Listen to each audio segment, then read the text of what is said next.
The symphonic pride of the Netherlands is expressed in the form of the Royal Concertgebouw Orchestra, a professional group of musicians based in Amsterdam and named expressly for the venue in which most of their performances take place, the city's main concert hall Dutch Concertgebouw.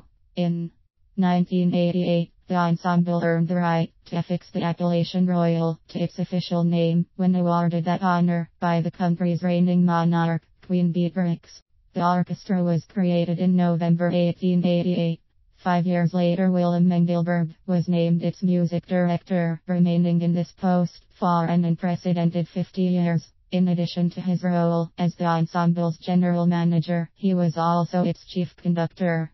Naturally, no one person could bear the pressure of leading every event in which the Concertgebouw Orchestra performed, so there were a number of first conductors who assisted in booking soloists and designing the various programs. Two of the most notable were Pierre Monteau left bracket 1924 to 1934 right bracket and Bruno Walter left bracket 1934 to 1939 right bracket.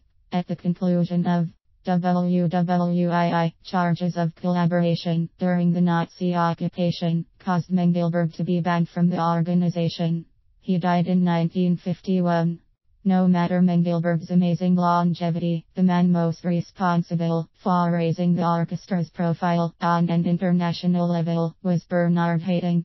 He became the Concertgebouw Orchestra's music director in 1956 and remained there for 32 years. Perhaps his greatest accomplishment was the enormous number of recordings he made on Philips Records, itself a Dutch company that came into existence in 1950 as a division of the massive electronics firm. In 1983, Philips was the first recording label to put music on compact disc for commercial purposes. This effort greatly increased the worldwide exposure of the Concertgebouw Orchestra, since a large share of the classical library on Philips was the result of its contract with Haitink and his group of musicians. Following Haitink's retirement, in 1988, Ricardo Chailly replaced him and became the first non-Dutch music director in the orchestra's history.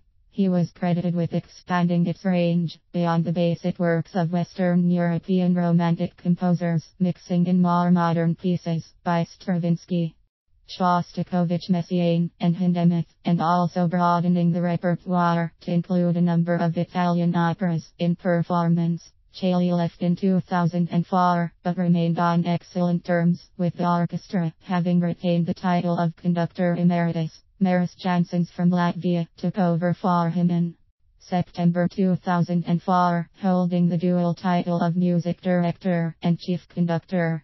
However, he announced his departure at the end of the 2014-15 season and gave his farewell performance with the orchestra in March 2015.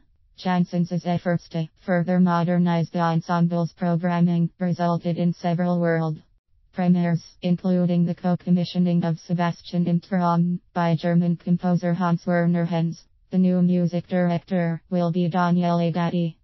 The Royal Concertgebouw Orchestra has more than 1,000 recordings to its credit. Most exist on the Philips label, of course, but in the past, the orchestra also recorded for Columbia Records and EMI. Today it runs its own label, RCO Live, and continues to add to its vast collection of material on disc, as well as music available via download. The building itself, the Concertgebouw, entertained its very first concert in April 1888, approximately 5 months before its resident orchestra was formed. The program included music by Wagner, Beethoven, Bach, and Handel. The primary concert venue is called the Great Hall, and it seats slightly more than 2,000 patrons. A cozier venue, the Small Hall, has around 475 seats and is used primarily for recitals and chamber concerts. More than 900 concerts are conducted annually at Amsterdam's Concertgebouw, resulting in ticket sales that top 800,000.